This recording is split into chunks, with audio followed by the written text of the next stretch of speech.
كان حتى كان الحبق والسوسان، والملك ملك الرحمن، ونزيدو نصليو على نبينا العدنان. يا سادة يا كرام، وكان في واحد الدوار في جبال الأطلس، كانت واحد المرأة سميتها لالا يطو، عايشة مع بناتها الصغيرة، هي عويشة وتابعها رحمة، وفوق منها الباتول، والكبيرة كان سميتها نجمة.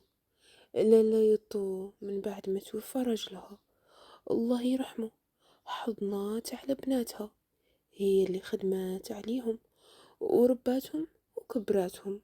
والبنات كانوا كيعاونوها في شغل الدار، اللي تطيب تطيب، واللي تغسل تغسل، واللي تسقي تسقي، واللي خاصها تمشي تحطب تحطب.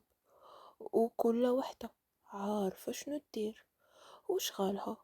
وهكذا كانت غادة معاهم الأيام بخير وعلى خير. نجمة البنت الكبيرة في بنات لالا يطو كانت زينة، وزينها فتان، ومن كترة الزين اللي فيها ما كاينش اللي ما جا دق دارهم باش يخطبها ويتزوج بيها. ولكن نجمة كانت دافعة كبير وعاجبها راسها، وفين ما كان شي شاب يبغي يخطبها كتعفر وتقول انا زوينة نستاهل محسن. كان سيادي عاجبها زينها ودافع شبابها غالي كيف تيقولوا، وكل مرة كانت كتلاقى ليهم شي سبة باش ما تقبلش بيهم. وفي جنب دارهم كانت واحد الدار لاصقة على دارهم، ساكن فيها واحد الشاب سميتو أحمد. وهاد الشاب كانت عنده في ظهره حدبة كانت كتعجبو نجمة، وكان فين ما يتلاقاها يا غدا تحطب ولا تسقي كيوقفها ويقول ليها امتى يحن قلبك وتزوجي بيا يا نجمة.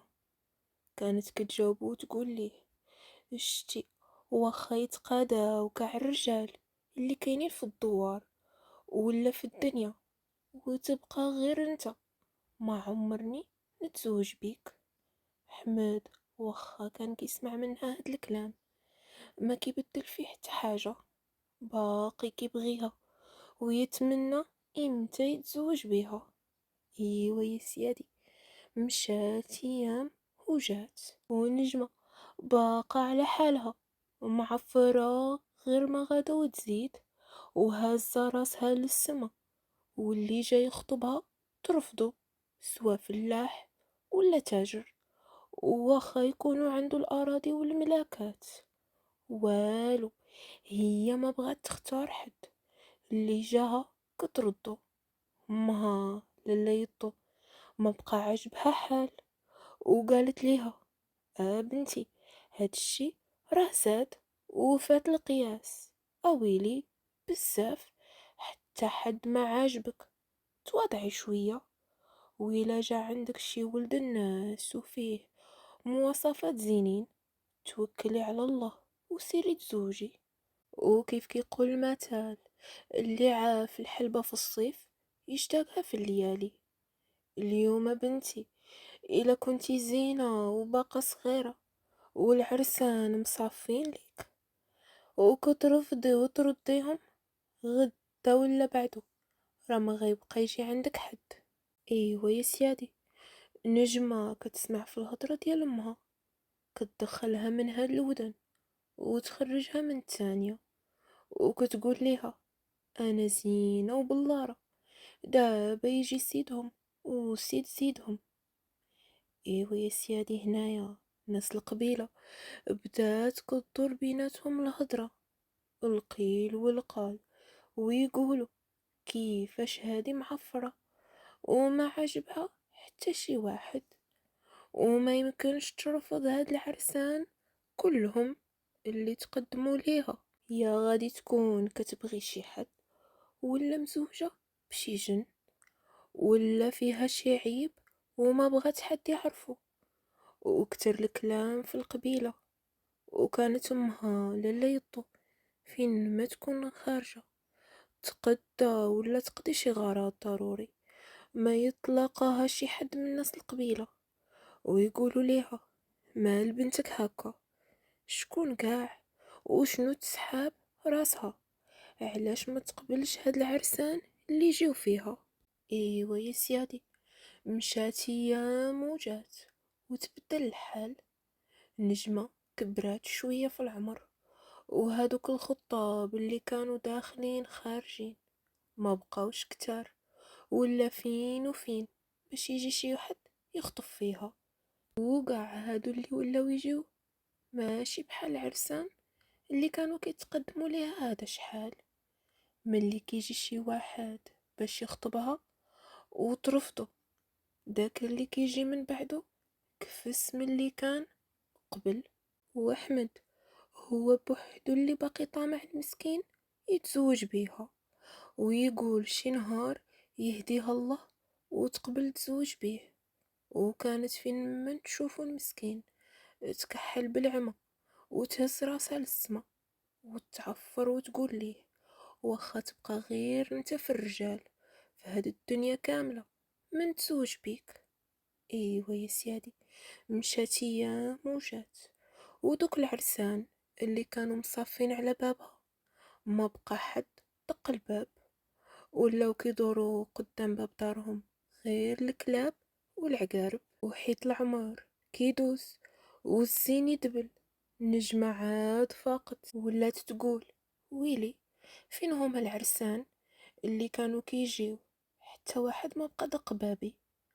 وهنا بدات تفهم بلا كانت غالطة، وشروطها كانوا فايتين القياس، والعمر غادي وكيدوز وهي باقا بلا زواج. وفي نفس الوقت الهضرة اللي كدور في الدوار ما بين الناس ديال راه فيها شي عيب، وزيد عليها النقير امها النهار وما طال.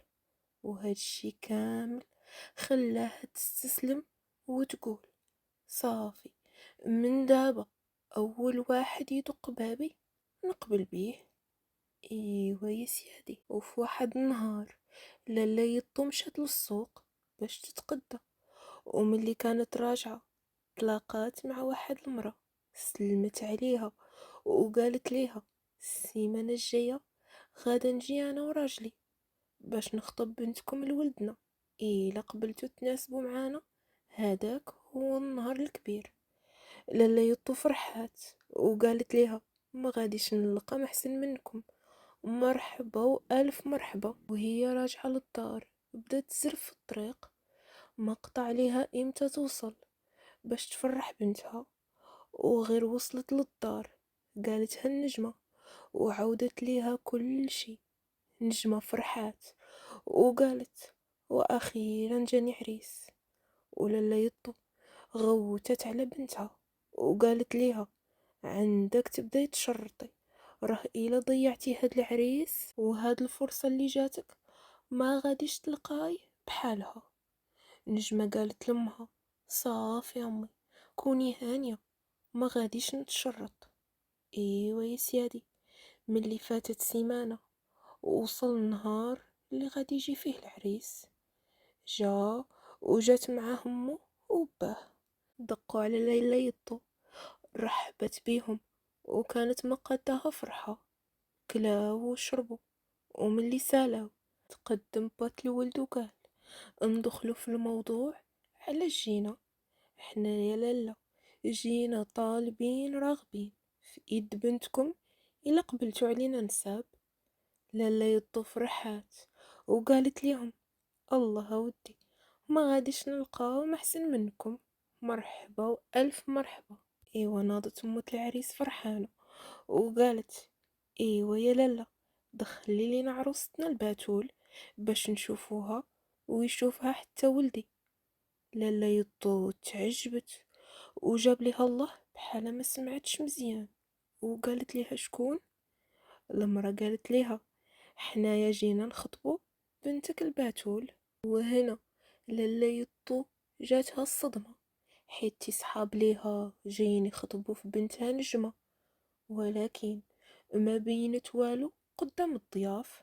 ملي دارت لالا يطو جهة بنتها نجمة لقاتها باركة ومصدومة، حيت نجمة حتى هي كان كيحسب ليها هاد العريس جاي على قبلها، حيت هي الكبيرة في الخواتات. ولكن نسات بلا العمر كيدوز، وخواتاتها اللي كانوا صغار واحد النهار راهم كبروا دابا وولاو في سن الزواج. وهنا لالا يطو ما يمكنش تضيع زهر بنتها الباتول، وقبلات بالعريس وتفاهموا على الصداق وإمتى يديروا العرس وتوكلوا على الله. ومشات ايام وجات، وغادي يجي واحد العريس اخر ماشي باش يتزوج نجمة، ولكن باغي يتزوج ختها اللي صغر منها اللي هي رحمة. ولالا يطو ملي شافت هاد العائلة ناس مزيانين زوجت ليه بنتها وداها. ايوا يا سيادي، دازو شي شهور قليلة وغادي يجي واحد العريس، وحتى هذا ما جايش على قبل النجمة، وإنما جاي على اختها الصغيرة اللي هي عويشة.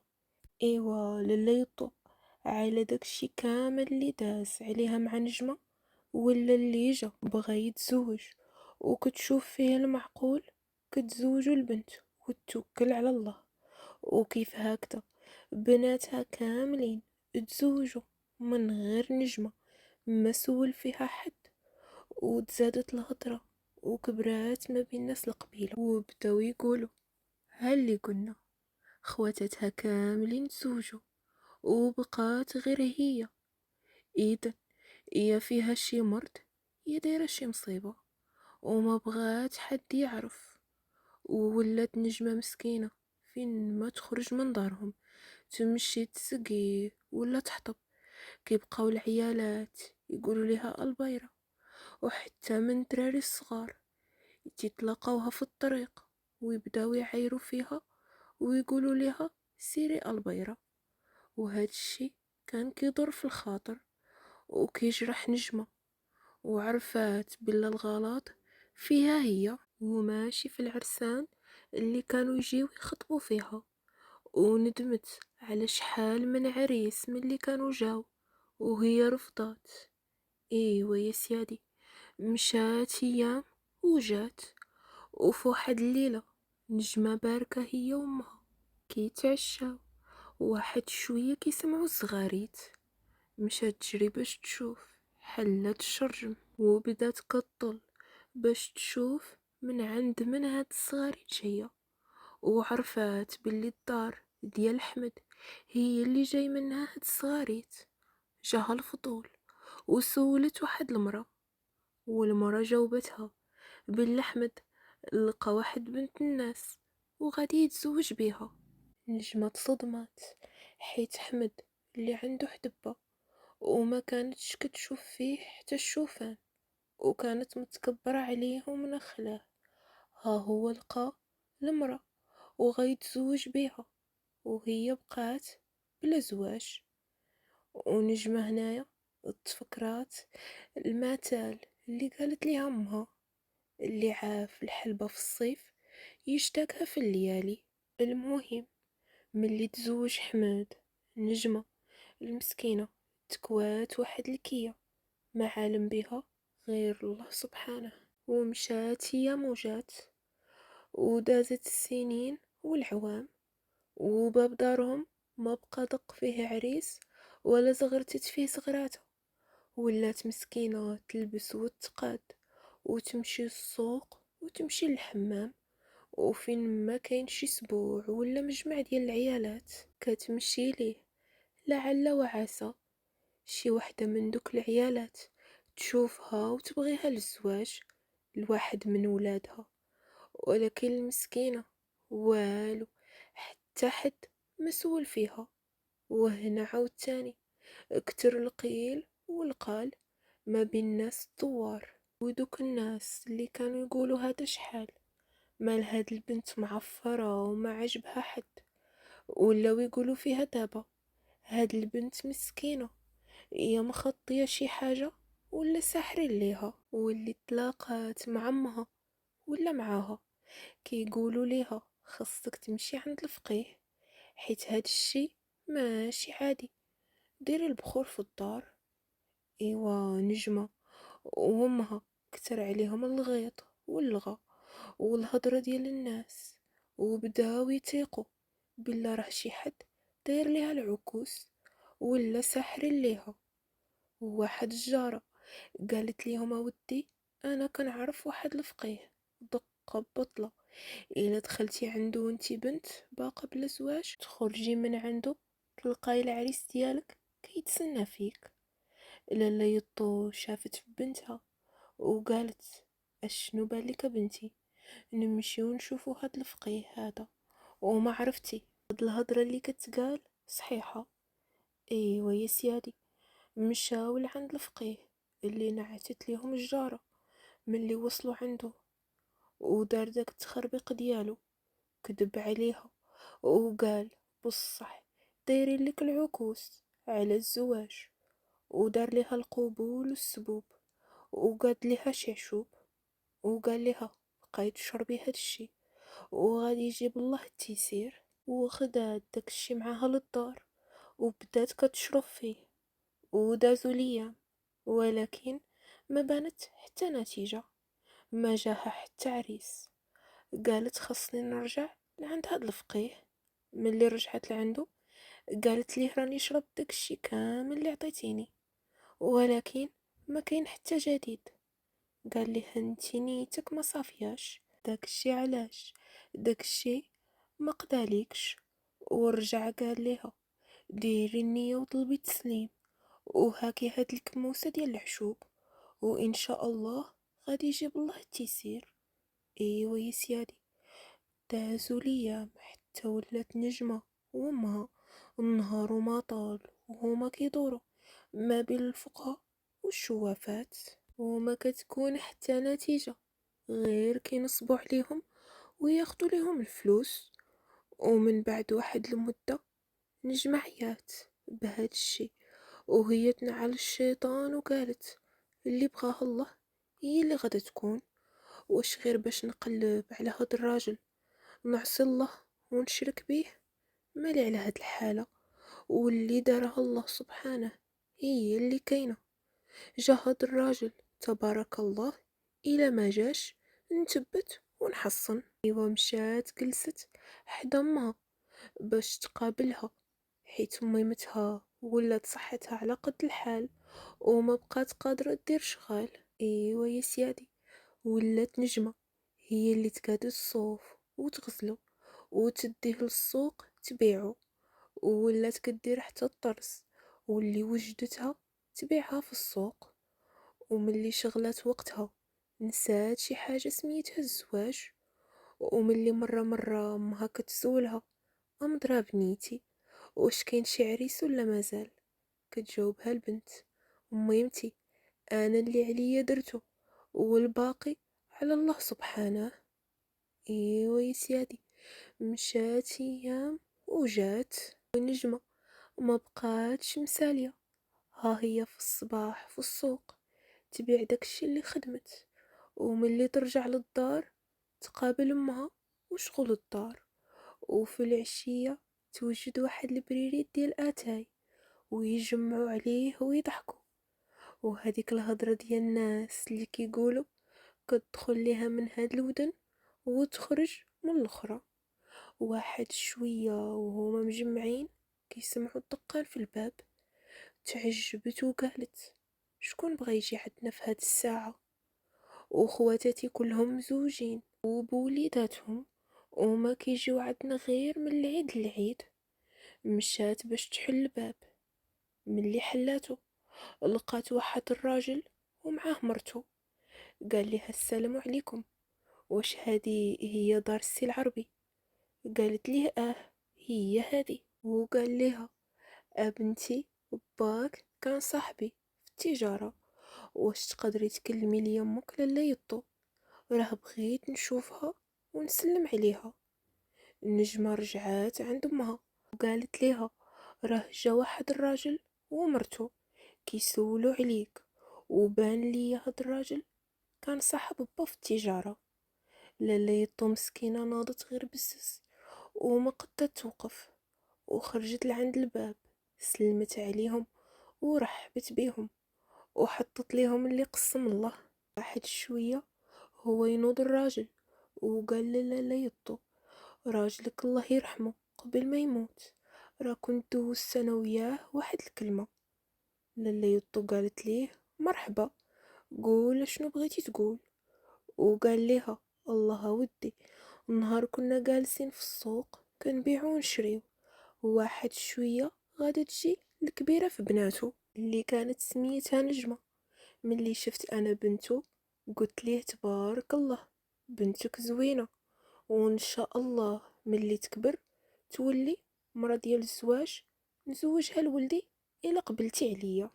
ايوا راجلك الله يرحمه قال لي مرحبا بيك، وما غاديش نلقى حسن منك نتناسب معاه. ومن بعد ما دازت السنين والعوام ولدي كبر تبارك الله وولا ديال الزواج، وقلت ليه راني عطيت الكلمة مع صاحبي وغادي نزوجك بنته، ولكن ولدي رفض وقال انا ما باغي نتزوج الا ببنت عمي، هي كتبغيني وانا كنبغيها وما يمكنش نتزوج بشي مرة اخرى.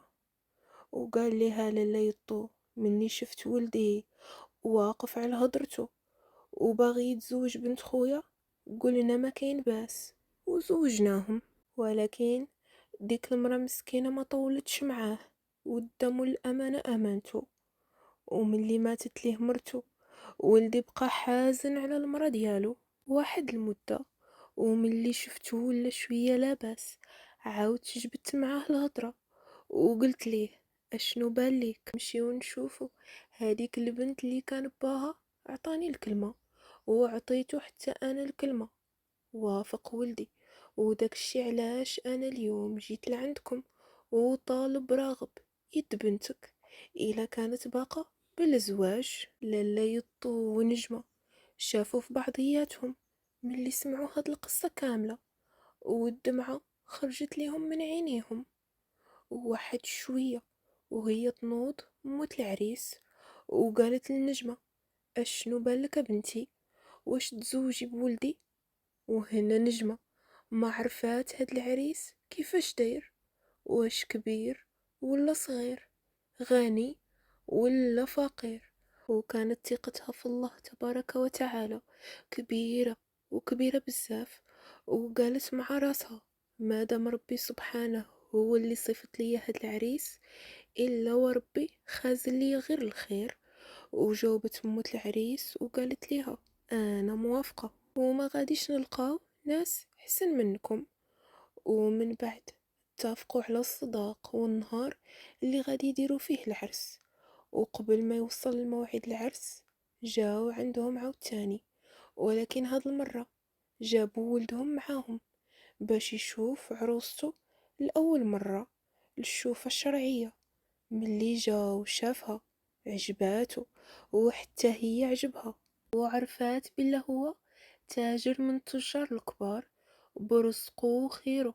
وملي وصل نهار الموعود نجمة وراجلها تزوجوا وداروا واحد العرس كبير حضر فيه الصغير والكبير. وملي سال العرس نجمة مشات تعيش مع راجلها وعاشت معاه أجمل أيام حياتها، واكتشفت بلا هو راجل مزيان وطيب وولد الناس يعاون الفقير والمحتاج. وفهمت نجمة بلا هاد الوقت كامل اللي كانت كتسنى فيه الراجل يجي كان ربي سبحانه خازن ليها رزقها وموجدو ومحددو ليها في واحد النهار غادي يوصلها. وقاع دوك الناس اللي كانوا يتشفاو فيها ويهضروا عليها اليوم ولاو يضربوا بيها المثال في الصبر ويقولوا ها هي صبرات وربي جزاها. ايوا يا سيادي سبحان الله العظيم، كيف تيقولوا ناس زمان اللي مزوجين في السماء قبل من الأرض، والصبر هو المفتاح ديال الفرج، والزواج غير بالمكتاب، واللي توكل على الله سبحانه وتعالى عمره ما يخيب. ايوا كانت هذه هي قصتي ديال هاد الليلة، ونتمنى تنال اعجابكم كيف ما عجبتني انا.